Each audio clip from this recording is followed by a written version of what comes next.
This is the Lockpicker 1969, and welcome to my channel, and welcome to the next episode of Interview with the Lockpicker. Today's guest is DocMachina. Say hi. Hey y'all. So, where are you from? Originally, I'm from Louisiana. I was raised there, spent most of my life there, but currently living in Alabama, actually, so staying in the South. Okay. So, how and when did you get into locksport then? So I guess, a more recent member of Locksport. I saw some ads like a year or so ago from Sparrow's Lockpicking, and I'd asked for a set for Christmas, and my parents got me the Sparrow's Night School set for Christmas, and it sat on my shelf until about February this year when I started opening locks up and getting more into it. It's kind of exploded since then. Okay. So, when was the first lock you opened? That would be, I think it was February 22nd is what I had looked it up last time we talked. And it was the little Brinks 40 millimeter padlock Okay. that I opened up for my yellow or orange belt. I can't remember which one of the early belts. So, how long did you stay working and utilizing your sparrows, or are you still using it? I haven't touched sparrows in a hot minute. I'm not gonna lie. I had kept with sparrows for probably about the first month, while I dug through Reddit and all the forums and everything and looked at all the information out there. And from there, I branched into Jimmy. I branched into Southord first, actually. Southord was the first one I got because it was easily accessible. And then from there, I Hmm. heard about Jimmy, got his set. Heard about Moki, got their set. And it's just exploded. And now I have a collection of lock picks that have taken over my desk. I'm right there with you. I definitely understand that one. So, what were some of your initial challenges that you faced when you were learning lockpicking? Oh man, first off, I had a really hard time learning the inside of locks. Like, I understood the concept of how they worked. I could talk through the different pins and how those worked, but then feeling the actual pin location in the lock and knowing what pin I was on was so hard for me early on. Even recently, I finally started to get better with it, but for the first handful of months, I had no idea where I was in the lock. I was just like, "Oh, no, this could be pin 4. This could be pin 1." I have no idea what pin I'm on. I'm just clicking things, So, and then well, going from there, it just got better. so for a question along those lines, then, did you find that certain tools worked better for you to discern that? Flat picks, flat hooks, should I Flat say. hooks. Flat hooks have been a little bit easier for me. The round hooks tend to slide off, and then I would end up between pins or on a different pin than I started on. So flat Gotcha. hooks have been a nicer set for me to go with. And then I just hate barrels. Barrels, I still, if I know what pin I'm on, barrels are just still evil. I hate them. Okay. So, um, when you were trying to get your feet wet with learning lock sport and lock picking, who would you say some of your YouTube influencers were? First off, when I first got started, it was a lot of Lock Noob, to the point where my wife would hear his voice and just know that I was watching his channel and what I was watching, and she actually enjoyed listening to it because she thought his voice was very soothing to listen to. So she's like, "Oh, it's that British guy you're watching again with the locks." Yeah. But then from there, I found Lockpicking Lawyer. His videos were pretty helpful to see the different workings of the locks inside the locks. And then Lady Locks' channel, I found hers after that, and the combination of the 3 had really helped me on, especially early on, to learn different locks I was working on. I would look up, like, specific, like, 7240 and, like, look up their videos on them and watch them to learn how to do things. Okay. So, how would you say that you got into the community, and who helped you kind of get that figured out? Uh, the community, I started on Reddit. When I first started, I found my lockpick set again in February. I was like, "Ooh, how do I open locks?" So I literally Googled, like, lockpicking or something, and the Reddit subreddit had popped up, and I kind of scoured through that like a crazy person and found the Discord link in their information on the subreddit, and went to the Discord and kind of chatted and made friends there and everything, and just kind of immersed myself in the community and tried to lurk and absorb all I could from everybody in the Discord because it was much more active than the Reddit thread, Mhm. the subreddit, whichever the cool kids call it these days. Um, and then from there, YouTube kind of happened on accident. Okay. Tell us about that. Well, I'd made my Greenbelt video, the pick and gut for the Greenbelt. I did the Mako 425, and that was fine, but I kept it private. And then I saw that Lock Junkie had posted a video because I was following random people I could find of like, oh, enter this giveaway. And I was like, I could probably do that. I can make a little quick video to enter a giveaway, and like nobody will ever see it except for him, and it'd be fine. So I made this little like short video to enter his giveaway, and it was the only public video I'd ever made ever, and the only video I'd ever talked in.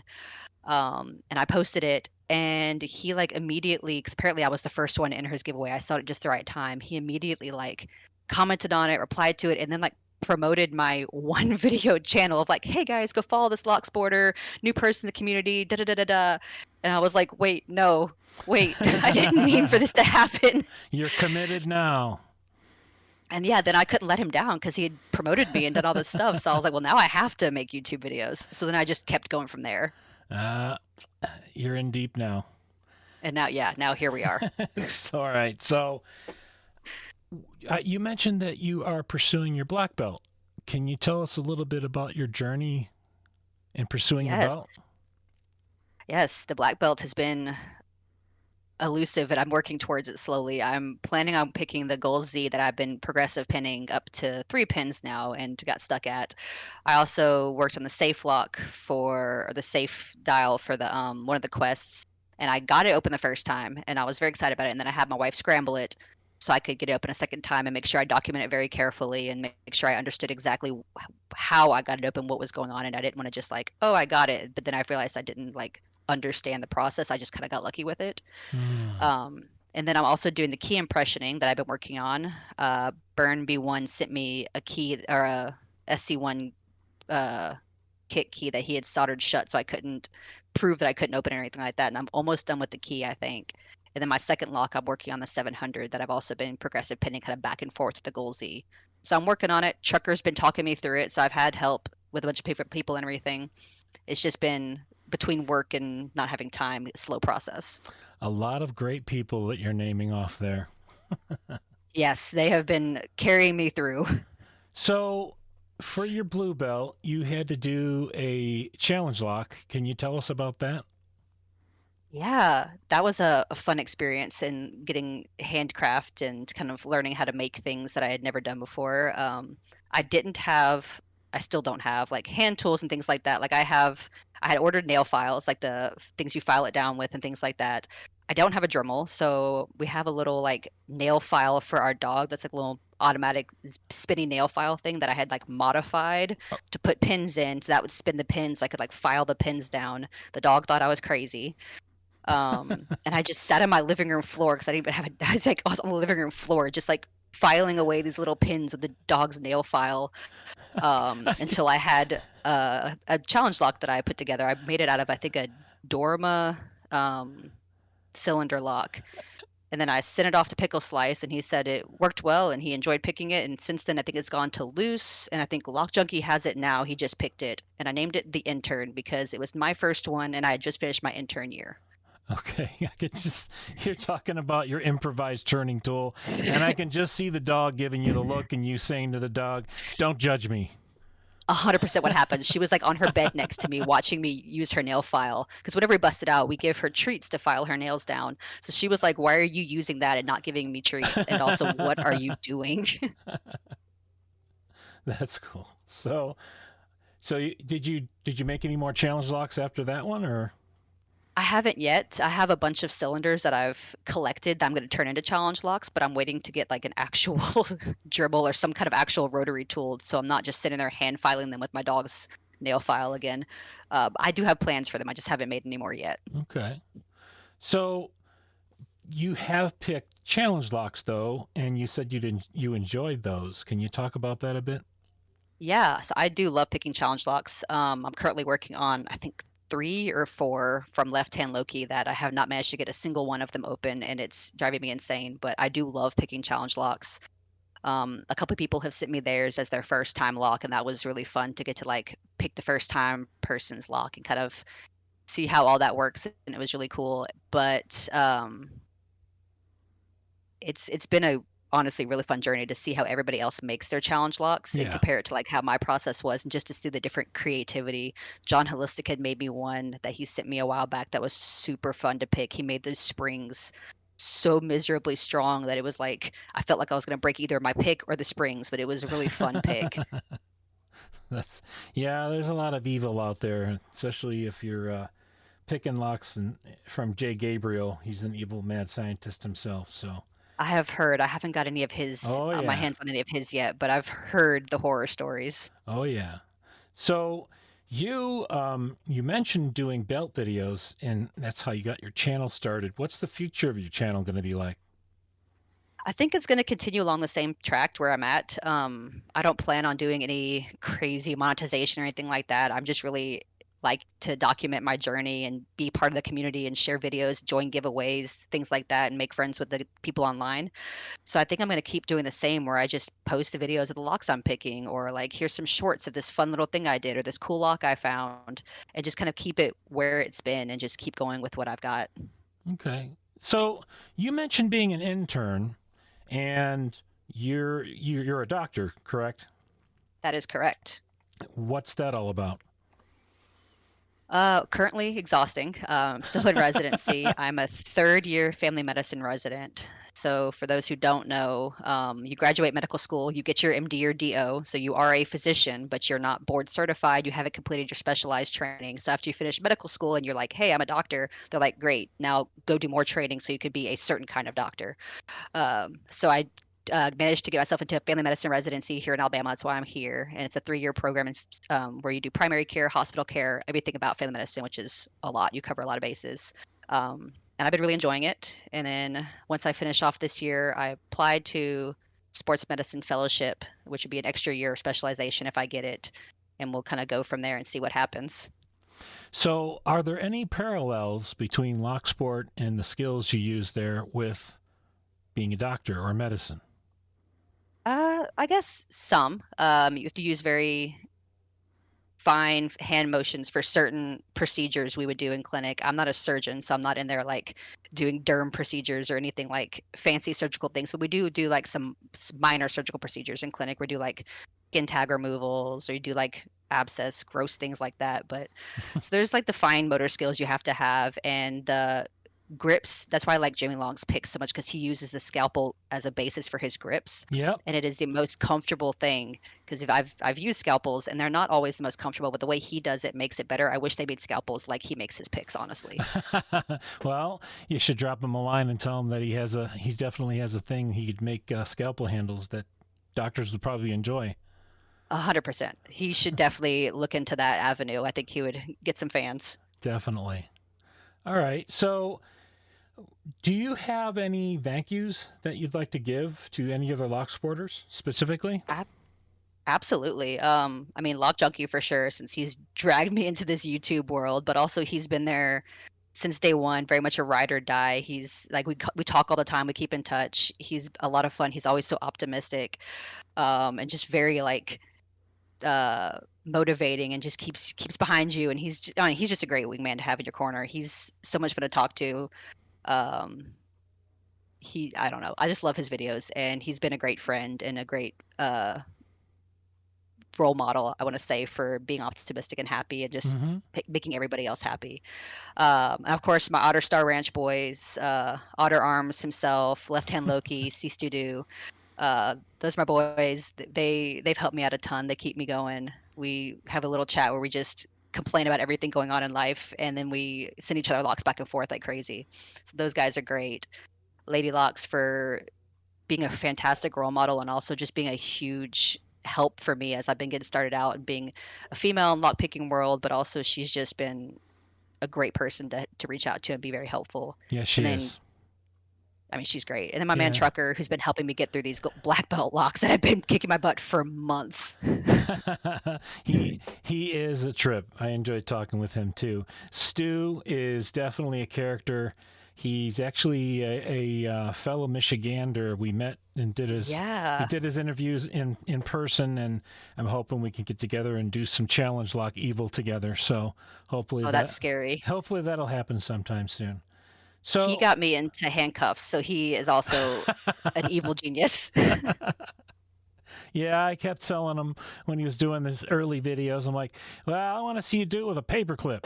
And he eventually was able to show doing it with that. So that was awesome. Can't, He is an escape wizard. yeah. Yeah, he's a really interesting person, and I enjoyed getting to get to know him.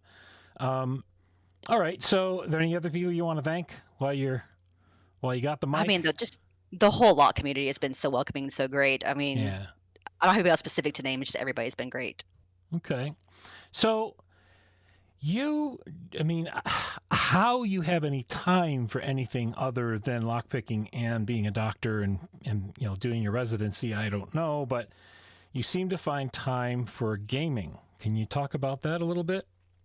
Yeah, I don't know. I don't know where I find the time to do these things. If I knew, I would be selling it, but I do. I play a lot of video games. Me and my wife play a lot of board games and tabletop games together as well, but currently it's hard to play tabletop games and board games with just two people. So right now we're mostly doing the video game things, but we do have a massive board game collection as well that we break out when we have friends over. Okay. Any that you can think of off the top of your head that really people would identify with? Board game wise, I mean, we play Settlers of Catan. We both love that one. There's another game that's newer. I don't know if anybody knows. It's called Azul, and it's really fun. It's almost like Sudoku, but with colored tiles, and it's from Portugal, I believe. Hmm. And then when it comes to tabletop, we both are big Dungeons and Dragons nerds. But currently finding a party to actually play and schedule time is impossible. So we just put that on the bookshelf and left it there for now. But we do love Dungeons and Dragons a lot. Okay, and one of the other areas you had of interest that you mentioned was with sports. Does that kind of get into your interest in possibly sports medicine as well? It absolutely does, yeah. I grew up playing a lot of sports, and I also just enjoy being involved in the sports world. I like watching sports. I love playing sports, but that's no time for that. I've already stretched myself thin enough, so no time to be playing sports like crazy. But it's always fun to watch football on Saturdays and football Mondays, Sundays, things like that. I watch a lot of soccer, both European and American. So I definitely love watching sports, and that does play a huge role in why I'm interested in doing sports medicine as well, being part of that, staying part of that world. Okay. I want to go back for a moment to something we talked about a little bit earlier with the challenges you faced with learning. Was there any particular aha moment in learning that just completely made a big difference for you and just from that moment you started to really be able to tackle what you wanted to? I think it was probably when I got my Goal S lock opened. I bought the three Goal locks S, P, and Z off of White all at once. But then I sat down with the Goal S. At first, I thought I was picking the Goal S, and I realized that like 2 days in, I couldn't get open. It was actually the Goal P, and I'd been picking the wrong lock this whole time. So I swapped it out and actually picked the real Goal S. And I could feel the feedback so clearly, and it was such a well-made lock, and I could feel where the pins were so easily that I was like, "Oh, this is what it's supposed to feel like when you pick a lock," and you can feel if it's set, you can feel like the jiggle test actually working, and it really all kind of clicked into place because that lock was such a nice lock to pick that I could crystal clear feedback, and then that made the goal piece so much easier after that one. I could just jump to it. And I was like, "Oh, now I understand what I'm feeling." Okay. All right. Okay. So you also mentioned that you have a number of different picks. What would you say are your go to tools these days? My go-to tools are my jimmies and my mokies still. I do have a whole bunch of picks. Multi-pick actually sent me a set to review that I did a review video on, and they're nice picks. I like them, but I have bigger hands, so Yeah. they're a little bit small in my hands after a long period of time. So I don't use them as often. And then I haven't touched my sparrows and I don't know how long. Uh, I also recently got the Southern Specialties picks. I've been playing with the elephant trunk picks, and those have been fun. I like playing with those. I still need to play with them a little bit more to get more used to them. But still, where I'm at is I just reach for my jimmies first, and if that's not long enough, or I need something more specific, I'll reach for a moki. But those are still like at the desk where I reach for immediately every time. Okay. All right. Last question before we wrap up. What is your favorite thing about Locksport? I love the community. That's what got me to stick with it. I mean, I have a lot of fun hobbies that I pick up and put down again, but I've stuck with this one the longest specifically because the community was so fun, so welcoming, and everybody's so involved. You can jump into a chat or jump onto YouTube and just like start talking to people and making friends, and that has been the most fun part of it. The puzzles are great, like getting that click or that pop or the core turning is like a huge rush of dopamine. That's super amazing, and I love it. But being able to then get on and be like, "Hey guys, look what I just opened," and having everybody talk to you about it, that's what's made it the most fun for me. Okay. Do you have a final message you'd like to give to our audience before we wrap things up?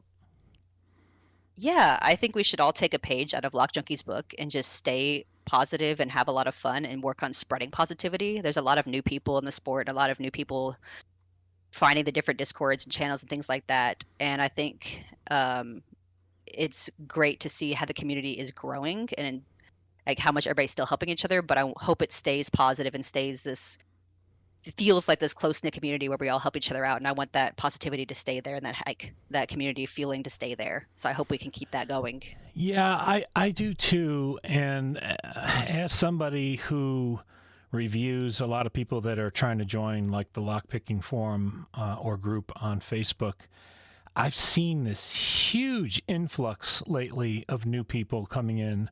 We're talking, there was a time when I was looking at and approving or disapproving like 4 or 5 people in a day, and it's gotten to the point where it's more like 20 or more people a day, it seems like, are coming in there. So I have to believe that aspects of the locksport community are just growing. And what I do hope in all of the different online forums between Discord and Reddit and Facebook, I really hope the moderators are able to keep up with that and keep this community as positive and as good natured as it has always been, because that's one of the things is my fear is when you have a large influx of people that you get people that just don't get it. So they don't know how to behave themselves in it. So we'll see what happens. I'm hoping for the best. I'm trying to be optimistic. So I hope that's the case because I love this community and I wouldn't be doing all of this if I didn't. So Absolutely. all right. Well, with that, I did want to say if you have not done an interview yet, why not? It's a fun experience. At least I try to make it be. And everybody would love to learn more about everybody else. It's nice to be able to share your story and share how you got here. You don't have to be a well-accomplished black belt or anything like that. Everybody's journey is different, and we just want to hear that story. So by all means, give me a shout and we'll get something set up. So with that, I'm going to wrap this one up. If you are already a subscriber, thank you. If you are not yet a subscriber, please hit that subscribe button, turn on notifications and all, and hit like on the video. And thanks for listening.